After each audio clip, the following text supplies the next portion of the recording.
दोस्तों, ट्रेन में भीख मांग रही लड़की को एक लड़का कुछ रुपए देता है तो वह रुपए नहीं देता है, बल्कि वह लड़का अपना सब कुछ दे देता है, यानी अपना दिल दे बैठता है। तो जानेंगे पूरा मामला हम इस वीडियो में। दोस्तों, मेरा नाम ब्रजेश कुमार और बने रहिए हमारे इस YouTube चैनल के साथ। अगर वीडियो अच्छी लगी तो चैनल को सब्सक्राइब करो और एक प्यारा सा लाइक करना दोस्तों ना भूलना। दोस्तों, दरअसल यह कहानी है अमृतसर से जाने वाली हावड़ा एक्सप्रेस ट्रेन की, जहां पर एक लड़का जो कि गोरखपुर का रहने वाला था दोस्तों, जिसका नाम कुलदीप होता है। वह वहां पर तैयारी कर रहा था यूपीएससी की, क्योंकि वह 3 साल पहले गोरखपुर में तैयारी कर रहा था, लेकिन उसका एग्ज़ाम नहीं निकलता था। तो इसलिए वह अमृतसर जाता है, क्योंकि अमृतसर में थोड़ा उसको लगता है कि इसके लिए थोड़ा बेस्ट ऑप्शन है। और वह अमृतसर तो अपना एडमिशन करवाता है और वहीं पर रहने लगता है, क्योंकि वह अपनी छुट्टी में घर आया हुआ था। तो छुट्टी से वह जा रहा होता है और ट्रेन में बैठा हुआ था। दोस्तों, कुलदीप देखता है कि एक जो लड़की है जो भीख मांग रही है, जैसे उस लड़की को यह देखता है तो इसको शुरू में तो बहुत दया आता है, क्योंकि लड़की जो थी वो बहुत ही ज़्यादा खूबसूरत और बहुत ही सुंदर थी। दोस्तों, बिल्कुल एकदम सिंपल सा लगने वाली लड़की, पूरा मतलब सलवार लगभग सूट जो पहनी हुई थी। दोस्तों, पुराना ही कपड़ा पहनी हुई थी, लेकिन शरीर जो है पूरा ढका हुआ था। दोस्तों, दुपट्टा रखी हुई है, बस पैसा मांग रही है सभी से। कोई 1 रुपये दे रहा है, कोई 2 रुपये दे रहा है। और फिर कुलदीप उसे तब तक देखता रहा। वो लड़की उस बोगी में इंटर की थी। दोस्तों, जो लड़की जो है वो मांगती हुई आ रही होती है, लड़की को एक टक निगाह से देख ही जा रहा था, देखता ही रहता। और फिर वह जो लड़की है इसके सामने में आती है और हाथ ऊपर करती है। कुलदीप जो है उस लड़की को देखते ही रह जाता है। फिर दोस्तों, कुलदीप जो है रुपए निकालता है, उसके हाथों में रख देता है, क्योंकि जब वह पैसा मांग रही थी तो ऐसा होता है कि वह इधर उधर भी देखती रहती थी कि किधर जाना है और कौन आ रहा है और कौन जा रहा है। तो थोड़ा सा उस लड़की को भी लगा कि कोई लड़का जो हमें बिल्कुल मेरी निगाहों के सामने देखता जा रहा है। लेकिन इसके लिए तो एक आम सा बात था, क्योंकि अक्सर उसके साथ ऐसा होता था कि भाई लड़का तो देखेगा ही। अब क्या होता है कि लेकिन जब पैसा देने के समय वह आंखों में जो देखने लगता है तो थोड़ा उसको भी थोड़ा असहज फील होता है। और लड़की को, उस लड़की का नाम प्रीति था। प्रीति भी थोड़ा असहज फील करती है और अच्छा तो लगता था, लेकिन थोड़ा अपना जो नज़र है उसको नीचे कर लेती है। फिर आगे चली जाती है। दोस्तों, आगे चली जाती है। वो लास्ट बोगी का जो लास्ट ही था, फिर निकल के और फिर दूसरे में डिब्बों में चली जाती है। दूसरे बोगी में जैसे ही जाती है तो कुछ समय तक जो है वो कुलदीप रुकता है और उसके बाद क्या करता है कि नीचे उतरता है और फिर उस बोगी में चला जाता है जिस बोगी में वह लड़की गई थी। और फिर जो दरवाज़ा होता है वहाँ जाकर खड़ा हो जाता है।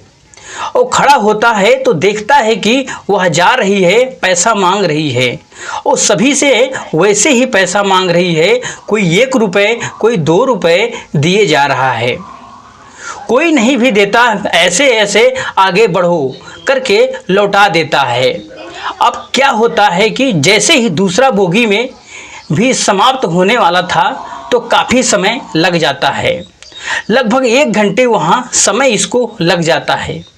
पीछे से देख रहा है और तुरंत कुलदीप है प्रीति के क्रॉस लेता है। वो क्रॉस लेता है तो साइड होती है, क्योंकि साइड होती है तो देखती नहीं है कि आखिर कौन क्रॉस लिया है, क्योंकि ट्रेन में लोग आते जाते रहते हैं। दोस्तों, यात्री जो हैं, सामान बेचने वाला भी आते जाते रहता है। फिर क्या होता है कि ये अगला बोगी का जो दोनों के बीच में जो एक जगह होता है जहाँ वॉश करने के लिए जो वॉशरूम और होता है वहाँ पर जाके कुलदीप बिल्कुल शांत खड़ा हो जाता है और पीठ इसके तरफ करके जिधर से प्रीति जा रही थी, क्योंकि सामने से देखने में इसको थोड़ा सा मतलब यह लग रहा था अब क्या होता है कि प्रीति जाती है और फिर इसको तो पैसा मांगना था। दोस्तों फिर देखती है एक लड़का खड़ा है, फिर साइड से देखी तो हाथ जो है आगे बढ़ा देती है। जैसे प्रीति हाथ बढ़ाती है कुलदीप जो है टर्न होता है, वैसे ही थोड़ा समय तक रुकती है और कुलदीप के भी समझ में कुछ नहीं आता है और यह क्या करता है कि अपनी जेब में हाथ डालता है और जेब में जब हाथ देता है तो इसके जेब से पैसा निकलता है। पैसा निकलता है तो कम नहीं निकलता है, पूरे 12,000 रुपये निकलता है और सीधे पैसा उसके हाथ में जाके रख देता है। दोस्तों जैसे ही प्रीति जो 12,000 रुपये देखती है तो बहुत मतलब वो एकदम से साइलेंट हो जाती है। उसको समझ में नहीं आता कि आखिर हम इसके साथ क्या व्यवहार करें, क्या करें, क्योंकि हाथ में उतना पैसा है जितना कि दिन भर में वो जब भीख मांगे तो फिर भी 12,000 रुपये इकट्ठा नहीं होगा और एक ही बार में एक लड़का 12,000 रुपये दे दिया।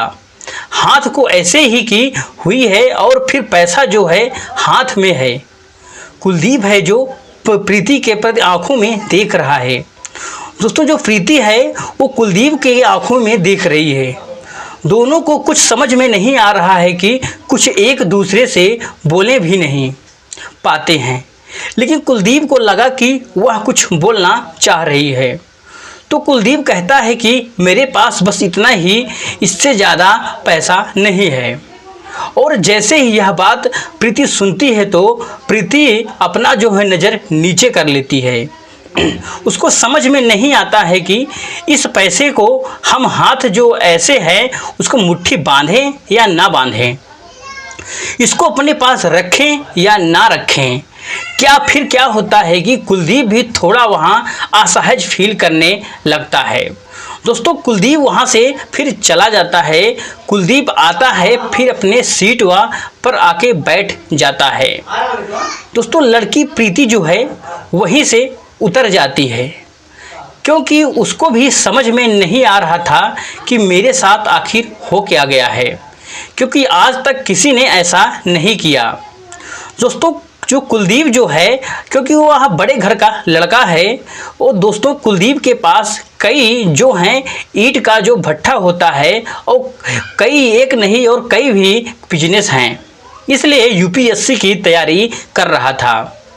दोस्तों अमेठी में तैयारी किया था और उसके बाद ये अमृतसर गया, क्योंकि इसका ट्राई था कि शुरू में हम देखते हैं कि सरकारी कॉलेज मिल जाए, और इसका यह था कि नहीं होगा तो प्राइवेट कॉलेज से भी मेडिकल की पढ़ाई हम पढ़ना है। दोस्तों उतना पैसा इसके पास था, घर वाले इसी बार कह रहे थे कि तुम प्राइवेट कॉलेज से नाम लिखा लो, लेकिन कुलदीप कहता है कि नहीं, एक चांस और देख लेते हैं, ताकि कोई अगर सरकारी कॉलेज मिल जाए तो सरकारी का थोड़ा वैल्यू भी ज़्यादा, नाम भी ज़्यादा। दोस्तों फिर कुलदीप चला जाता है जहां इसको जाना था, फिर पढ़ाई जो है अपना स्टार्ट करता है। और एक दिन होता है, 2 दिन होता है, कोई इसके मतलब विशेष ख्याल नहीं है। बस एक घटना समझा था कि चलो एक लड़की अच्छी लगी थी, उसको हमने पैसा दे दिया। लेकिन क्या होता है कि जैसे ही तीसरा दिन होता है तो रात के स्वप्न में कुलदीप देखता है कि स्वप्न जो है वह लड़की के विषय में देखता है। और दोस्तों उसी लड़की के विषय में स्वप्न में इसको लग रहा था कि लड़की इसको बुला रही है, इसको कुछ कह रही है। दोस्तों सपना कुछ ऐसा था कि कुलदीप को लगा कि वो मेरा इंतज़ार कर रही है, और जैसे ही इसको नींद खुलता है फिर उठ के बैठता है, फिर सोचने लगता है उस विषय में, और सोचते सोचते ऐसी स्थिति हो जाता है कि वह अपना पूरा व्याकुल हो जाता है उसका मन। हमने बहुत बड़ा गलती कर दिया और मुझे ट्रेन में आकर बैठना ही नहीं चाहिए। मुझे उसका पीछा करना ही नहीं चाहिए था। देखना चाहिए था कि आखिर वो कहाँ की लड़की है और उसका नाम पूछना चाहिए था। मतलब इसके मन में बहुत सारी बातें आ रही थी कि हमने बहुत बड़ा गलत कर दिया है। अब भाई इसको वही जो सपने देखा उसके विषय में जो वो सोचने लगा तो इसको ऐसा लगने लगा कि शायद मुझे उस लड़की से प्रेम हो गया है। प्रेम कब हुआ तो इसको लगा कि शायद प्रेम हमें प्रथम नज़र में ही हो गया, इसलिए मैं उसको इतना देख रहा था। और वह जो इसको झटका लगा था करंट का, जब इसने 12,000 रुपये निकाल के दे दिया था, फिर से वही झटका मुझे कि वही जो प्यार का जो वही भूत है दोस्तों इसके ऊपर सवार हो गया था। वही इमोशन वही इसी प्रकार से सोच रहा था। अब वो सोचता है कि आखिर करे तो क्या करे। दोस्तों फिर समय बीतता गया। एक दिन इसका दोस्त एक ट्रिक देता है कुलदीप को और कहता है कि देखो उसे तुम्हारी मुलाकात हो जाएगी, क्योंकि इस प्रकार की जो लड़कियां, चाहे कोई भी कुछ जो बेचने वाला भी होता है या कोई जो भीख मांगने वाली होती है, तो ज़्यादातर ट्रेन में नहीं मतलब घूमती। वो एक निश्चित स्थान होता है कि हमें यही ट्रेन पर आना है और एक टाइम निश्चित होता है कि इसी टाइम में ट्रेन में बैठना है और फिर वहाँ उतरना है, फिर वहाँ से रिटर्निंग जाना है। दोस्तों कुलदीप अपने दोस्त की बातें सुनकर उसी ट्रेन में चक्कर काटने लगता है फिर से। दोस्तों कुलदीप अब इधर से इधर कर रहा, इधर से उधर करते करते जैसे ही ट्रेन में अमृतसर से क्रॉस लेती है उतने में जो है लड़की फिर इसको दिख जाती है। दोस्तों अब कुलदीप का खुशी का ठिकाना नहीं रहता। फिर दोस्तों कुलदीप जो है उसी जगह पे मतलब एक बोगी से दूसरी बोगी के बीच में जो पतला रास्ता होता है उसी के साइड में कुलदीप खड़ा हो जाता है, क्योंकि कुलदीप को पता है कि वह अभी इधर आएगी। जैसे ही वह जो लड़की इधर आती है तो देखती है फिर से वही स्थिति है। एकदम से कुलदीप के चेहरे पर मुस्कान आता है और लड़की के चेहरे पर भी थोड़ा समय के लिए प्रीति भी मुस्कुराती है। दोस्तों लेकिन फिर प्रीति जो है वो अपनी नज़र जो है नीचे कर लेती है। वो चाहती है कि उधर जाना, लेकिन उसका ऐसा हिम्मत नहीं हुआ कि हम कुलदीप को क्रॉस कर फिर थोड़ा समय रुकने के बाद फिर से लौट जाती है। दोस्तों क्योंकि ट्रेन है, छेड़ नहीं सकता है, किसी को कुछ कह नहीं सकता है, लेकिन इंतज़ार कर रहा होता है कि ट्रेन कहाँ रुकेगी। ट्रेन जैसे ही रुकती है तो वो जो है प्रीति ट्रेन से उतर जाती है और ट्रेन से उतरती है तो कुलदीप जो है देखता है और ट्रेन से उतरी प्रीति भी मन ही मन में सोच रही थी कि आखिर यह लड़का 3-5 दिन से पहले गया था और फिर आज ये मतलब चला आया। इसको कुछ समझ में नहीं आ रहा था। प्रीति 1 मिनट के लिए इसको लगा कि शायद पता नहीं क्या कारण हो। अब लड़की है तो इसको लगा कि शायद हमारे लिए भी आ सकता है। दोस्तों थोड़ा दूर हो जाता है, फिर प्रीति इधर उधर देखती है। अब प्रीति संतुष्ट हो गई थी कि वो जो लड़का है वो चला गया है। फिर क्या होता है कि प्रीति जो है जो एक ट्रेन उधर से आ रही होती है उसमें बैठती है। जैसे ही प्रीति को बैठता देखता है तो दूसरे बोगी में सामने से यह भी बैठ जाता है। बस इसको यही ध्यान था कि आखिर वह जो प्रीति है किस स्टेशन के पास उतरती है। दोस्तों किस स्टेशन के पास जाकर उतरती है, क्योंकि समय भी हो गया था। स्टेशन पर कुछ समय रुका था। ट्रेन इंतजार करने के लिए वह एकटक से कुलदीप देख रहा था कि लड़की भी बैठे हुए कुछ ना कुछ सोच रही है और कुछ ना कुछ अंदाज़ा लगा रही है। दोस्तों हाथ का भी इशारा से कि जैसे लोग सोचते रहते हैं। इसको भी लगा कि शायद वो कुछ सोच रही है। इसको कभी कभी लगता है कि शायद मेरे विषय में सोच रही है, लेकिन दोस्तों फिर लगता है कि अपने बारे में भी कुछ प्लानिंग कर रही होगी। शाम तो हो गया है था और लड़की जो है दोस्तों अमेठी के ही आसपास में एक स्टेशन है वहाँ उतरती है और उसको देख के कुलदीप भी उतर जाता है। दोस्तों प्रीति जो है चलने लगती है और लगभग 1-2 किलोमीटर अंदर चली जाती है और कुलदीप भी उसके पीछे पीछे चला आता है। दोस्तों थोड़ी दूर पे है, उतना ही दूर है ताकि वह पहचान ना पाए, क्योंकि दूर से तो कपड़ा ही दिखाई देता है। ये देखते देखते यह देखता है कि प्रीति जो है ये घर में जा रही है और झोपड़ी का घर है। वहाँ 2-3 गाय, एक भैंस बंधा हुआ है। अब क्या होता है कि कुलदीप जो है थोड़ा साइड हो जाता है और इंतज़ार करता है कि थोड़ा अंधेरा हो। फिर दोस्तों एकाएक अंधेरा हो जाता है। तो अंधेरा होता है, जैसे ही अंधेरा होता है तो कुलदीप जो है प्रीति के घर के थोड़ा पीछे चला जाता है। इसके घर की परिस्थितियों को देखकर वह बहुत हैरान हो जाता है, क्योंकि उस प्रीति के जो पिता हैं उसका पैर कटा हुआ और ऐसा लग रहा था कि पैर जो है ज़्यादा दिन पहले से कटा हुआ नहीं है, बस 5-6 महीने पहले का कटना है। 3 बहन, 1 भाई, माँ जो है वो खाना बना रही होती हैं और फिर प्रीति है वो जाती है, पैसा जो है रखती है। फिर प्रीति कहती है कि आज फिर से लफड़ा हो गया। तो उसकी माँ पूछती है क्या हो गया प्रीति? फिर कहती है कि आज फिर जो लड़का जो 12,000 रुपये दिया था वो फिर आज आ गया, सामने से खड़ा था तो मैं उतर गई। दोस्तों फिर माँ कहती है कि अरे तुम तो उतर क्यों गई, आज फिर कुछ दे देता। दोस्तों प्रीति कहती है कि अच्छा नहीं लगता, ना ही कोई ऐसा दे दे, भीख मांगती हूँ, लेकिन कोई इस प्रकार से पैसा दे दे तो अच्छा बिल्कुल नहीं लगता।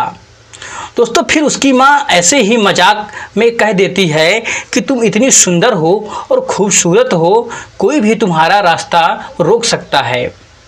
प्रीति दोस्तों फिर कहती है कि माँ तुम भी क्या मजाक करती हो। फिर क्या होता है कि प्रीति जो है अपना काम करने लगती है और जो भी कुछ घर का काम थोड़ा समय और बीतता है, तब कुलदीप देखता है कि प्रीति जो है एक बाल्टी लेती है और बाल्टी में कुछ ऐसा खाना था, उस बाल्टी को लेकर प्रीति उस ओर जाती है जिस ओर भैंस बंधा हुआ था। दोस्तों फिर कुलदीप पीछे पीछे चलने लगता है। कुलदीप भी जब पीछे पीछे चलने लगता है तो प्रीति जाती है और अपने भैंस को थोड़ा खाना वो जो था वो बाल्टी में दे देती है और थोड़ा उसको शरीर को ऐसे सहलाने लगती है। और प्रीति को कुछ एहसास हुआ कि शायद कोई फिर इधर उधर देखती है। फिर इसके हाथ में एक टार्च को जलाती है। टार्च को जैसे ही वो जलाती है तो एकदम से चिल्ला जा पड़ती है। दोस्तों इसके हाथ में बाल्टी छोड़ जाती है, क्योंकि कुलदीप को देख करके वह समझ में नहीं आ रहा था कि आखिर वो यहाँ कैसे आ गया। दोस्तों जैसे ही वह चिल्लाती है, फिर चिल्लाना चाहती है, इतने में कुलदीप जो है उसके मुख पर अपना हाथ रख देता है और कहता है कि फिर कुलदीप कहता है चिल्ला क्यों रही हो, मैं तो बस तुम्हें देखने आया हूँ। दोस्तों अब कुलदीप का जो हाथ है प्रीति के मुख पर है। प्रीति जो है वह कुलदीप को देख रही है। दोस्तों क्योंकि थोड़ा सा उजाला था और चंद्रमा की वजह से, क्योंकि पूर्णिमा जो था वह आने वाला था, तो भी उतना उजाला था कि चेहरा देख पा रही थी बिल्कुल स्पष्ट रूप से। दोस्तों एक हाथ से कुलदीप जो है प्रीति का हाथ पकड़े हुए, दूसरे हाथ से उसके मुख पर रखे हुए बस दोनों एक दूसरे को देख ही जा रहे थे। दोस्तों प्रीति जो है वह जोर लगा रही होती है कि हमें छोड़ दे, हमें छोड़ दो। दोस्तों कुलदीप कहता है कि अगर तुम्हें इतना ही डर लगता है तो ठीक है, मैं जा रहा हूँ। छोड़ दिया मैंने और फिर दोस्तों कुलदीप एकदम से प्रीति को छोड़ देता है। प्रीति को कुलदीप जब छोड़ता है तो प्रीति जो है थोड़ा दूर हटती है और दूर हटने के बाद कुलदीप की तरफ देखने लगती है। दोस्तों थोड़ा समय रुकती है और फिर कहती है कि क्या आप सचमुच हमें देखने के लिए यहाँ पर आए हुए हैं। दोस्तों कुलदीप बड़े प्यार से कहता है कि क्या तुम्हें लगता है कि मेरा कोई और यहाँ काम भी है। जब से मैंने तुमको देखा है मैं अमृतसर गया, मैं कुछ वहाँ समझ नहीं पाया, मैं ठीक से रह नहीं पाया और मैं पढ़ भी नहीं पाया, इसलिए फिर से तुम्हें देखने के लिए चला आया और तुम्हें खोजने में भी मुझे बहुत मेहनत करनी पड़ी। दोस्तों जो प्रीति होती है कुछ नहीं बोल रही होती है, बस ऐसे ही कुलदीप की बातें सुनी रही थी, देखी ही जा रही थी। फिर कुलदीप कहता है कि शायद मेरा यहाँ आना आपको उतना अच्छा नहीं लगा, तो ठीक है मैं जा रहा हूँ, लेकिन मैं स्टेशन पे तुम्हारा इंतज़ार करूँगा। तुम्हें देखने के लिए भले तुम मुझे ना देखना, मैं तुमको टोकूँगा नहीं, लेकिन देखने से कोई रोक नहीं सकता। दोस्तों फिर कुलदीप जो है वहाँ से निकलने लगता है। फिर दोस्तों प्रीति जो है वह कहती है धीरे से और मधुर आवाज़ में कि सुनिए। जैसे ही आवाज़ कुलदीप सुनता है तो कुलदीप एकदम से रुक जाता है। फिर प्रीति जो कहती है कि अभी आप रहेंगे कहाँ, आप अगर चाहें तो यहाँ रुक सकते हैं, क्योंकि आप स्टेशन पर पता नहीं क्या खाएंगे, आप यहाँ पर आराम कीजिए, मैं एक खाट लाती हूँ और कहती है कि आप यहाँ आराम कीजिए, यहाँ कोई नहीं आएगा, फिर मैं शाम सो जाएंगे तो मैं खाना लेकर यहाँ आऊँगी। दोस्तों जैसे यह बात प्रीति कहती है तो कुलदीप एक अलग ही दुनिया में चला जाता है और वह बहुत कुछ सोचने लगता है। दोस्तों अब प्रीति के चेहरे पर एक अजीब प्रकार का खुशी आ गया था। दोस्तों फिर प्रीति अपनी माँ को साइड करती है और खुद से खाना बनाती है और फिर प्रीति है इंतज़ार करने वाली लगती है। और सब जब सो जाएंगे, जैसे ही सभी सोते हैं तो प्रीति चुपके से खाना लेके फिर कुलदीप के पास जाती है। दोस्तों क्योंकि कुलदीप चूँकि इंतज़ार कर रहा था, ऐसे ही खाट पे लेटा हुआ था और करवट लगा रहा था। जैसे ही वह प्रीति को देखता है और प्रीति आ रही है तो वह उठ करके बैठ जाता है। फिर प्रीति जाती है, फिर नीचे बैठ जाती है और कुलदीप से कहता है कि तुम ऊपर बैठो। प्रीति कहती है कि नहीं, मैं ठीक हूँ, पहले आप खाना खा लो, क्योंकि आप लगता है कि आप बहुत समय के लिए भूखे हो। कुलदीप फिर जो है हाथ धोता है और हाथ धोता है, फिर रोटी तोड़ता है और फिर रोटी जो है वो प्रीति की तरफ बढ़ाता है। दोस्तों प्रीति की तरफ जब बढ़ाता है तो प्रीति कहती है कि नहीं, आप खा लो, मैं खा चुकी हूँ। दोस्तों कुलदीप कहता है कि तुम नहीं खाई हो, मुझे पता है कि तुम भी नहीं खाई हो, तुम्हारा जो होठ है वह कह रहा है कि तुम भी भूखी हो। फिर दोस्तों कुलदीप जो है वह खुद भी खाता है और अपने हाथों से प्रीति को भी खिला रहा है। दोस्तों प्रीति नीचे ही बैठी हुई है और कुलदीप ऊपर बैठा हुआ है। दोनों जब खा लेते हैं फिर बातचीत होने लगती है। दोस्तों कुलदीप पूछता है कि कब से यह काम कर रही हो। तो दोस्तों प्रीति बताती है कि मेरे पापा पहले ऐसे मजदूर का काम करते थे, लेकिन संयोग ऐसा हुआ कि एक दिन एक्सीडेंट हो गया और एक्सीडेंट में इनका पैर काटना पड़ा और एक जो पैर है उसको काटना पड़ा, तो फिर काम नहीं कर पा रहे हैं और बीमारी में जो भी कुछ पैसा था और घर के खर्च में चला गया। दोस्तों फिर मुझसे इससे बेहतरीन कोई काम नहीं सूझा, क्योंकि थोड़ा पैसा इसमें ठीक ठाक आमदनी हो जाती है और समय से घर भी वापस आ जाती हूँ और थोड़ा गलत नज़र से लोग देखते हैं, लेकिन मुझे अपनी बहन के विषय में सोचना पड़ता है। बहन को पढ़ाना है और भाई को भी पढ़ाना है और पिता के अभी तो पैर हैं नहीं, उसमें अपने घाव ठीक से ठीक नहीं हुआ है, तो उसमें काफ़ी पैसा खर्च होता है। और आप जानते ही हो कि लोग बोलने का तो बहुत कुछ बोलते हैं, लेकिन सहायता उसी को करते हैं जहां से पैसा रिटर्न आने का चांस होता है। दोस्तों फिर कुलदीप भी अपने बारे में पूरा बताता है कि मैं वहां रहता हूं, इस चीज़ की तैयारी करता हूं। फिर दोस्तों सुबह हो जाती है और कुलदीप कहता है कि नहीं नहीं मैं चला जाऊंगा। प्रीति दोस्तों कहती है कोई बात नहीं है, मैं चलती हूँ साथ में। प्रीति फिर जाती है और कुलदीप को स्टेशन तक छोड़ देती है। दोस्तों प्रीति भी जो है वो आज आई और आज मांगने के लिए नहीं गई भीख, फिर ट्रेन में नहीं गए, सोई रह गई। फिर माँ कहती है कि भाई ऐसे काम कैसे चलेगा। दोस्तों प्रीति फिर कहती है कि मेरा स्वास्थ्य कुछ ठीक नहीं है, क्योंकि दोस्तों कुलदीप ने मना कर दिया था कि अब तुमको पैसा यानी भीख मांगने नहीं जाना है, क्योंकि दोनों मन ही मन में एक दूसरे के हो चुके थे।